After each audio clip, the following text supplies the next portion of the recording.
Hello my YouTube family, સ્વાગત છે આપનું મારી ચેનલ માય ફિટનેસ વર્લ્ડમાં. તો આજ સુધી આપણે જાણ્યું છે કે કઈ રીતે ઇન્ટરમિટિંગ ફાસ્ટિંગ કરવાનું છે, પણ તે છતાં ઘણા બધા પૂછતા હોય છે કે ઇન્ટરમિટિંગ ફાસ્ટિંગ કરવાથી શું ફાયદો થાય, કઈ રીતે કામ કરે છે. અને ઘણીવાર જ્યારે વજન સ્ટોપ થઈ જતો હોય છે ત્યારે પોતે બધા ડિપ્રેશનમાં આવી જતા હોય છે. તો આજે આપણે એ બાબતમાં ચર્ચા કરીશું. ઇન્ટરમિટિંગ ફાસ્ટિંગનો મતલબ એવો થાય છે કે જે ટાઈમ તમે ફાસ્ટિંગમાં ગણો છો એ આવર્સમાં તમારે કંઈ જ નથી ખાવાનું, અને જ્યારે તમારો જમવાનો ટાઈમ છે એને તમે ફાસ્ટિંગમાં ન ગણાવી શકો. મીન્સમાં ગણું તો 12 કલાક સુધી તમે જ્યારે સૂવાનો ટાઈમ ગણો છો કે નાસ્તો લેટ કરતા હોય કે એ મુજબ એ રીતના આપણે 12 કલાક સુધી કાંઈ નથી ખાતા, એને ફાસ્ટિંગ અવર્સ કહેવામાં આવે છે. અને જે દરમિયાન 12 કલાકમાં આપણે ખોરાક લઈએ છીએ એને જમવાનો ટાઈમ કહેવામાં આવે છે. એ જ રીતે ફાસ્ટિંગને લંબાવીને તમે 14 કલાક સુધી લઈ જઈ શકો છો, 16 કલાક સુધી લઈ જઈ શકો છો, 18 કલાક સુધી લઈ જઈ શકો, 20 કલાક સુધી અને 24 કલાક સુધી પણ લઈ જઈ શકો છો.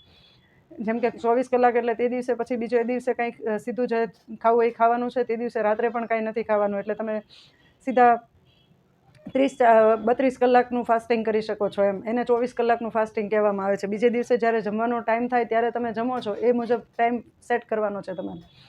અને બાકીનો જે ટાઈમ છે, જેમ કે આપણે ગણીએ કે 8-16નો ટાઈમ છે, તો 8 કલાક સુધીમાં જમવાનું છે અને 16 કલાક સુધીમાં તમારે કાંઈ જ નથી ખાવાનું. એ તમારું ફાસ્ટિંગ અવર્સ કહેવાશે. અને 8 કલાક જ્યારે તમે જમવાનો ટાઈમ લ્યો છો એ તમારો મીલ ટાઈમ કહેવાશે. તો આ જ રીતે તમે જેટલા બી કલાકનું ફાસ્ટિંગ કરવું હોય તે કરી શકો છો. સાથે જ તમે ફાસ્ટિંગમાં શું લેશો, કઈ રીતનું ડાયટ ચાર્ટ કરવાનું છે તૈયાર, એ પણ તમે જાણી શકો છો. કે સમજો કે તમારે ફાસ્ટિંગ અવર્સમાં તો તમે તમારો ટાઈમ ગમે તે રીતે મેનેજ કરી લીધો છે કે 8 કલાક 12-16 કલાક કે 15 કલાક, 16 કલાક કે 18 કલાક કે 20 કલાક સુધી તમે કાંઈ ન ખાધું, પણ જેવું તમે ફાસ્ટિંગ ખોલશો એ જ રીતે તમે બહારનું દાબેલી છે, વડાપાઉં છે, પિઝા છે, બર્ગર છે, એ બધું ખાશો તો તમારે ફાસ્ટિંગ કરવાનો કાંઈ પણ મતલબ રહેશે નહીં. એટલા માટે શું ખાવું એ પણ બહુ સમજવા જેવી વસ્તુ છે.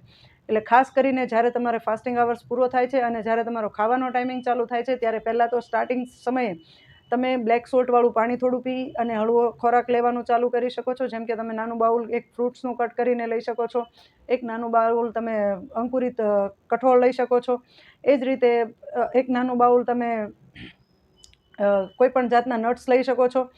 અને પછી એક હળવો થોડો નાસ્તો કર્યા બાદ તમે 1-1.5 કલાક કાઢીને પછી જ્યારે જમવા બેસશો ત્યારે તમારો ખોરાક થોડો લેવાશે, ધીરે લેવાશે અને તમને નડશે પણ નહીં. ધારો કે તમે 20 કલાક સુધી કાંઈ જ નથી ખાધું કોઈ પણ વસ્તુ, તો તમે ડાયરેક્ટ રોટલી શાક જમવા બેસી જશો તો તમને તકલીફ લાગશે, થોડું પેટમાં દુખો આવી જશે કે એવું બધું થશે. એટલે જ્યારે પણ તમે તમારું ફાસ્ટિંગ અવર્સ ખોલો છો તો જેમ તમે રોજુ ખોલીને જેમ હળવો નાસ્તો લ્યો છો એ જ રીતે તમારે થોડો હળવો નાસ્તો લેવાનો રહેશે, જેથી કરીને તમને કોઈ પ્રોબ્લેમ થવાની શક્યતા ન રહે. અને સાથે જ જ્યારે તમે જમવા બેસો છો તો બની શકે એટલું સાથે કાચું સલાડ પહેલાં લેવાનું છે, જે પહેલાં જ ખાઈ જવાનું છે. 2 ડીશ જમવાનું લઈને બેસવાનું છે. જેમ કે એક ડીશમાં તમારું પ્રોપર જમવાનું હોવું જોઈએ, રોટલી, સબ્જી, કઠોળ, જે કાંઈ તમને ભાવતું હોય એ બધું જ તમે લઈને બેસી શકો છો. પણ પહેલાં એક નાની પ્લેટ ભરીને તમારે કમસે કમ કાચું સલાડ લેવાનું છે અથવા કઠોળ કોઈ પણ જાતની ચાટ બનાવીને લેવાની છે. અને પહેલાં સ્ટાર્ટિંગમાં તમારે એ જમી લેવાનું છે, ખાઈ લેવાનું છે. પછી તમારી ઈચ્છાનું જે કાંઈ તમે લઈને બેઠા હોય એ બધું જમવાનું ચાલુ કરવાનું છે. અને જમવામાં પણ બની શકે તો ઘઉંની રોટલી અને ચાવલ બને ત્યાં સુધી ઓછા લેવાના છે. સાવ બંધ નથી કરવાનું કહેતી, પણ જો તમે બંધ કરી શકો તો બહુ બેસ્ટ છે. પણ કદાચ તમે બંધ ન કરી શકો તો સાવ બંધ કરવાની કોઈ જરૂર નથી. જ્યારે તમે જમવા બેસો છો ત્યારે 2 રોટલી 3 રોટલી ખાતા હોય તો એની જગ્યાએ 1 રોટલી ખાઓ, થોડો બાજરાનો રોટલો ખાઓ, થોડો રાગીનો રોટલી ખાઓ કે પછી ચણાનું પુડલું ખાઓ. એ ટાઈપનો ખોરાક લેવાનું ધીરે ધીરે ચાલુ કરો. સાથે જ તમે દાળ ભાતની આદત હોય તમને તો દાળ ભાત પણ ખાઈ શકો છો, પણ એક નાની કટોરી, બહુ દાળ ભાત કે એવું કોઈ વસ્તુ ખાવાની નથી. જેથી કરીને તમને ફાયદો રહેશે કે તમારો ખોરાક મેન્ટેન રહેશે, એની સાથે તમારું વેઇટ ગેઇન થશે નહીં, ઓછું થતું જશે. અને વેઇટ ઓછું કઈ રીતે થશે એ પણ હું તમને સમજાવીશ આજે. કે જ્યારે પણ તમે 20 કલાક સુધી તમારા પેટને કાંઈ નથી નાખતા કે કોઈ વસ્તુ નથી આપતા ત્યારે તમારું શરીર જે બોડી ફેટ છે એને ખાવાનું ચાલુ કરશે. કારણ કે આપણામાં જ્યારે એનર્જીની જરૂર હોય ત્યારે આપણી બોડી આપણને એનર્જી લેવલ લેવા માટે સપોર્ટ કરે છે. એ તમે રોજ જે મીલ ખાઓ છો, જે ખોરાક લો છો, એમાંથી તમને એનર્જી પ્રોવાઈડ કરે છે. એની જગ્યાએ તમને એ એનર્જી તમને આમાંથી પ્રોવાઈડ કરશે કે તમારા ચરબી, જે ફેટ તમારી પાસે ઓલરેડી પડ્યો છે વર્ષો જૂનો, એ ફેટને ધીરે ધીરે ધીરે ધીરે પીગળાવીને એને એનર્જીમાં ચેન્જ કરશે. ને એ એનર્જી તમે જ્યારે તમને શરીરમાં ફીલ થશે ત્યારે તમે જે ઘણા બધા વર્ષોથી જે બેઠા હોય ત્યાંથી ઊભા પણ નથી થતા, કે જે બેઠા હોય એ વર્ષોથી બેઠારું જીવનવાળું કામ કર્યું હોય તો પણ એમને વોક કરવાનું, એક્સરસાઇઝ કરવાનું મન થશે. કારણ કે જ્યારે એ એનર્જી હશે ને આપણા બોડીમાં ત્યારે આપણને પોતાને સારું ફીલ થશે. અને સાથે જ મેં ઘણીવાર કહું છું એ જ રીતે તમે બપોરનું જમવાનું પણ એ જ રીતે લઈ શકો છો. સાથે 4 વાગે જો તમારે ચાની આદત હોય તો એ પણ લઈ શકો છો. પણ દૂધ ચીનીવાળી ચા તમારે ત્યારે જ પીવાની છે જ્યારે તમારો જમવાનો ટાઈમિંગ હોય. જ્યારે તમારું ફાસ્ટિંગ અવર્સ છે ત્યારે તમારે બ્લેક કોફી, બ્લેક ટી અથવા ગ્રીન ટી લઈ શકો છો, અથવા બ્લેક સોલ્ટવાળું લેમન વોટર પણ લઈ શકો છો. હની પાણી પણ તમે પી શકો છો. ઘણા બધા સિયા સીડ્સ પીવાનું કહે છે, તો હા, સિયા સીડ્સવાળું પાણી પણ તમે પી શકો છો. સાથે જ તમે કોઈ પણ જાતનું જીરા પાણી પીવાની આદત હોય તમને, કે પછી મધવાળું પાણી તમે પીતા હોય તો એ પણ લઈ શકો છો તમે. સાથે જ દાલચીનીના ટુકડા નાખેલી, મતલબ દાલચીનીવાળી ચા પણ લઈ શકો છો. તમે વજન ઘટાડવા માટે અમુક જે વસ્તુ છે એ તમે લેવાનું ચાલુ રાખશો તો તમારું વજન ચોક્કસ ઘટશે. સાથે જ ઘણા બધા એવું કહેતા હોય છે કે અમારું વજન મહિનો તો ઘટ્યું, મને પહેલાં શરૂઆતમાં ફીલ થયું કે 2 કિલો જેટલું વજન ઓછું થઈ ગયું, પણ પછી અચાનક વજન સ્ટોપ થઈ જાય છે, પછી વજન ઉતરવાનું બંધ જ થઈ જાય છે ઓટોમેટિક. 1 મહિના સુધી કે 15 દિવસ સુધી તમને એવું લાગે કે તમે રોજ વેઇટ કરો છો પણ વજન ઉતરતું નથી, તો તમારે બને ત્યાં સુધી રોજ વેઇટ કરવાનો જ નથી. વેઇટ અઠવાડિયામાં વીકલી 2 વખત કરવાનો છે, જેથી કરીને તમને એ ટેન્શન માઇન્ડમાં ન આવે. કમસે કમ તમારે 10 કલાક કે 8 કલાકની નીંદર પૂરી કરવી હોય તો તમે આ બધું ટેન્શન મગજમાંથી કાઢશો તો જ તમને નીંદર સારી આવશે. અને ફરજિયાત આખો દિવસમાં 24 કલાકમાં તમારે 3 થી 4 લીટર પાણી પીવાનું છે. અને સાથે જ જે આપણે વાત કરતા હતા કે તમે કોઈ પણ વસ્તુ વેઇટ જ્યારે સ્ટોપ થઈ જશે ત્યારે તમારે તમારું ડાયટિંગ સ્ટોપ કરવાનું નથી, વિચારવાનું પણ નથી કે હું ડાયટિંગ સ્ટોપ કરી નાખીશ તો મારું વજન વધશે કે ઘટશે, કે એવું વિચારવાનું જ નથી. ડાયટિંગ તમારું ચાલુ રાખવાનું છે.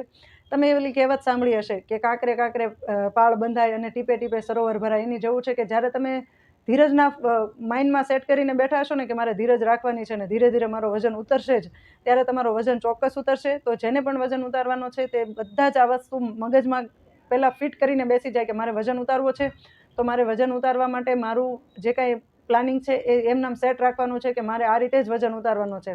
એટલે જેને પણ વજન ઉતારવું છે પહેલેથી મગજમાં સેટ કરીને બેસજો, અને ટાર્ગેટ વેઇટ પણ નક્કી કરીને રાખવાનો છે.